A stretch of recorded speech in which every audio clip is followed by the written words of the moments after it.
যিসকল নেতা ইয়াত আহি 21ৰ আগৰ পৰা বাহৰ পাতিছে তেওঁলোকেই এই সমস্ত দায় যিটো দলক লৈ মানুহে সপোন দেখাৰ কোনো পথ নাই একো নিবিচৰাকে দলটোক 24/7 সাৰ্ভিস দিয়াৰ পিছতো দলে মোক কিয় একমোডেট কৰিব নোৱাৰে এগৰাকী ৰাজনৈতিক কৰ্মী হিচাপে মই জানো যে ইয়াৰ পৰা কংগ্ৰেছ দলৰ একো ক্ষতি নহয় কাৰণ মই দলৰ এজন সাধাৰণ কৰ্মী দলৰ বহু অভিজ্ঞ সাংসদসকল আছে বিধায়কসকল আছে প্ৰদেশ কংগ্ৰেছৰ এখন ব্যাগম কাৰ্যনিৰ্বাহক আছে দলৰ মুখপাত্ৰসকল আছে এইসকলে এই বিষয়টোত ইমান চিন্তিত হ'বলগীয়াও নহয় আৰু সেইকাৰণে হয়তো হোৱা নাই কিন্তু দলৰ তৃণমূল পৰ্যায়ৰ কৰ্মী যিসকলক মই বিগত সময়ছোৱাত প্ৰেৰণা যোগাইছিলোঁ সাহস দিছিলোঁ আৰু সেইসকলৰ ওচৰত ক্ষমা বিচাৰিছোঁ যিসকলক মই অইন দলৰ পৰা আনি কংগ্ৰেছ দলত যোগদান কৰাইছিলোঁ আজি মই নিজে সেই দলৰ পৰা ওলাই যোৱাৰ বিষয়টো তেওঁলোকে যেন ৰাজনৈতিক বিবেচনাৰে মোৰ প্ৰতি কোনো ধৰণৰ অসন্তুষ্টি নাৰাখে সেই অনুৰোধো এই সুযোগতে জনাই থাকোঁ আপোনাৰ পৰৱৰ্তী কাৰ্যপন্থা কি হ'ব মই এজন স্পৰ্টছমেন মই এজন স্পৰ্টছমেনে যিদৰে এখন গ্ৰাউণ্ড এৰিলেও আন এখন গ্ৰাউণ্ডত গৈও খেলে স্বাভাৱিকতে এজন ৰাজনৈতিক কৰ্মী যেতিয়ালৈকে দেহ মন সকলো সজীৱ আৰু সঠিক হৈ থাকিব মই ৰাজনৈতিকভাৱেই ক'ৰবাত সেৱা আগবঢ়াব লাগিব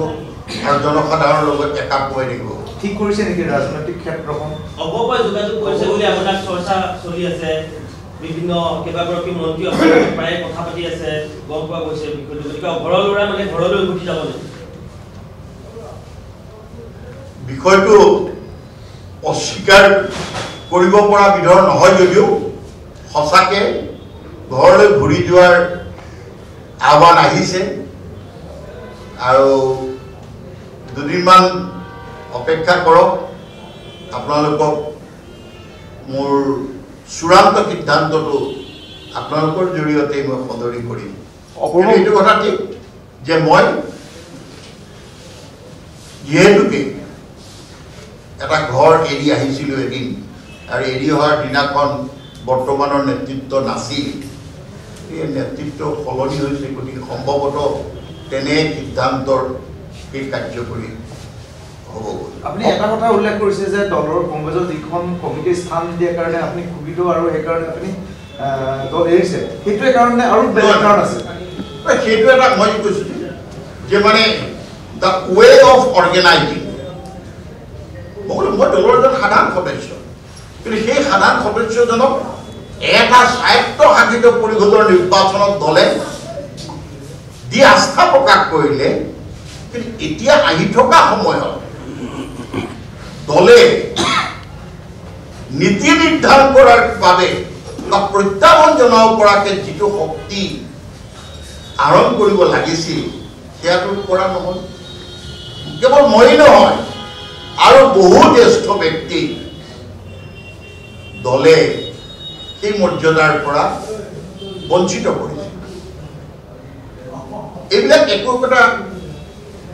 মানে ক্ৰাইটেৰিয়া মানে দিল্লীৱালা আমাৰ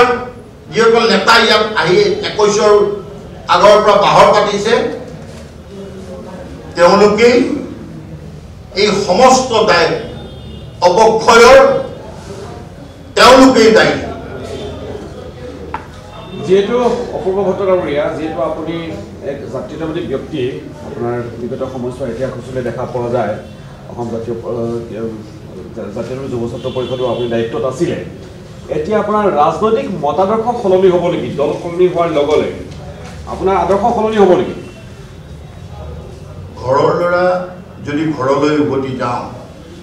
আঞ্চলিকতাবাদী দৃষ্টিভংগী বা জাতীয়তাবাদী ধাৰাই মোক আজি এই অসমৰ মানুহৰ মাজত মোক পৰিচয় দিছে হয়তো সেয়াই উত্তম হ'ব বুলি বিভিন্নজনেও কাৰণ মই সকলোৰে মৰম চেনেহ পৰামৰ্শক সন্মান কৰি আহিছোঁ অৱশ্যে যোৱা সময়ছোৱাত মই ভোটৰ বিপৰীতে যোৱা বুলি বহুতে মোক উষ্মা প্ৰকাশ কৰিছিল কিন্তু কাৰো লগত মোৰ সম্পৰ্ক বিনষ্ট হোৱা নাছিল আপুনি কংগ্ৰেছ দলটো বহুত দিন থাকিলে হয় কংগ্ৰেছ দলৰ ভৱিষ্যতটো কি হ'ব বুলি ভাবে এই ৰহাৰ ভৱিষ্যত আছে নে সন্মুখত যিটো নিৰ্বাচনো আছে লোকৰ মানে ইণ্ডিয়া এলায়েন্স হ'বলৈ গৈ আছে বা অসমতো বিভিন্ন দল একত্ৰিত ৰাহুল গান্ধীও আহি আছে কিমানখন আসন লাভ কৰিব বুলি ভাবে এই নিৰ্বাচনত যিহেতু আপুনি কংগ্ৰেছ দল ত্যাগ কৰি আহিলে মানে এটা কথাটো আপোনালোকে উত্তৰটো উলিয়াই লওক এৰি হোৱা ঘৰখনৰ বিষয়ে বেছি ক'বলৈ মন নাই কাৰণ ইমানবোৰ ত্যাগ কৰোঁতে ত্যাগ কৰাৰ পিছত যেতিয়া এখন ঘৰ মানুহে এৰিব লগা হয় তেতিয়া নিশ্চয় তাত আশা সপোন সকলো যেন শেষ হৈ যায় নহ'লেতো কোনেও ওলাই নাহে মইতো ক্ষমতাৰ বাবে ৰাজনীতি কৰাও নাই তেনেস্থলতো যেতিয়া মই ওলাই আহিব লগা হ'ল ভাবিছে হয়তো যে আমাৰ দৰে সাধাৰণ কৰ্মীৰ কোনো প্ৰয়োজন নাই দলটো আমাৰ কথা বতৰা চিন্তা চৰ্চাৰো কোনো প্ৰয়োজন নাই অৱহেলিত হৈ থকাতকৈ নিজেই সিদ্ধান্ত ল'বলৈ বাধ্য ৰাজনৈতিক ভৱিষ্যতটো আপোনাৰ সুৰক্ষিত নেদেখিলে নেকি কংগ্ৰেছত যোৱা 4টা নিৰ্বাচনত যেতিয়া প্ৰাৰ্থী হোৱাৰ যোগ্যতা নাথাকিল আৰু শেহতীয়া ভূমিকাই তেনেকুৱা এটা কথাৰে ইংগিত বহন কৰাৰ বাবে মই পূৰ্বানুমানটো মোৰ শুদ্ধ বুলি ভাবিছোঁ আৰু সেইকাৰণে ওলাই নিৰ্বাচনৰ কথা আহিছে কংগ্ৰেছৰ শোচনীয়া পৰাজয় আচলতে কংগ্ৰেছে ডিমা হাছাক কোনো গুৰুত্ব নিদিলে নে আচলতে কি হ'ল তাৰমানে যাৰ কাৰণে ইমান শোচনীয় পৰাজয় হ'ব লগা হ'ল এটা চিটো তেওঁলোকে নাপালে মানে সাধাৰণতে ফলাফলটো এনেকুৱা ধৰণৰ নিৰ্বাচনত সদায় শাসকীয় দলৰ পক্ষতে থাকে সেইটো বাৰু সেইটো এটা পৰম্পৰাও আছে কিন্তু যিটো কনচাৰ্ণ শ্ব' কৰিব লাগে এটা পলিটিকেল এষ্টাব্লিছ পলিটিকেল পাৰ্টিয়ে কাৰণ 1952 NC's কাউন্সিলখন কংগ্ৰেছ দলৰ নেতৃত্বতে গঠন হৈছিল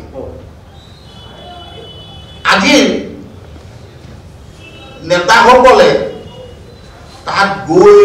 বাহৰ পাতি থাকি কৌশল ৰচনা কৰি ক'ত কেনেধৰণৰ যুঁজাৰ বাবে যিটো প্ৰস্তুতি তেওঁলোকে যেতিয়া শ্ব' নকৰিলে তাৰ পৰা কি অনুভৱ কৰিব পাৰে যে তেওঁলোক কি কাৰণত তেওঁলোকে এৰিলে আৰু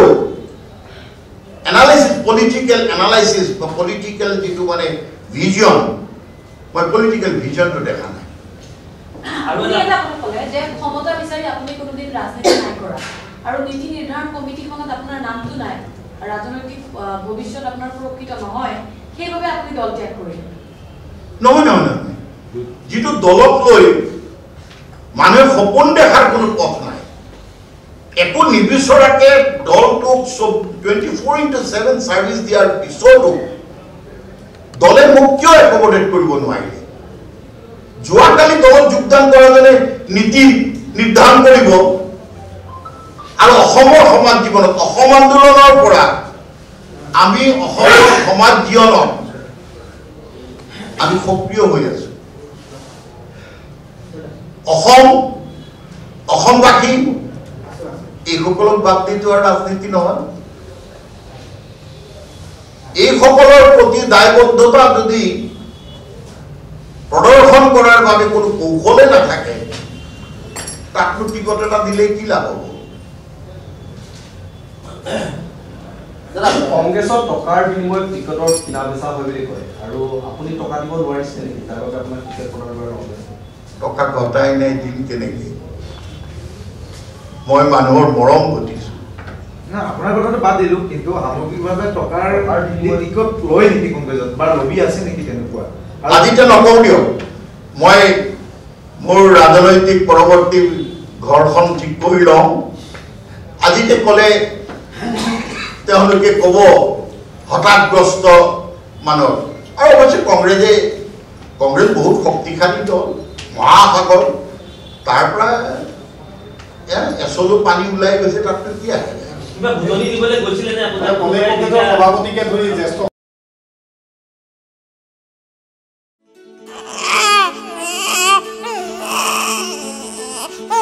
অভিনন্দন আপোনাৰ এজনী ছোৱালী জন্ম হৈছে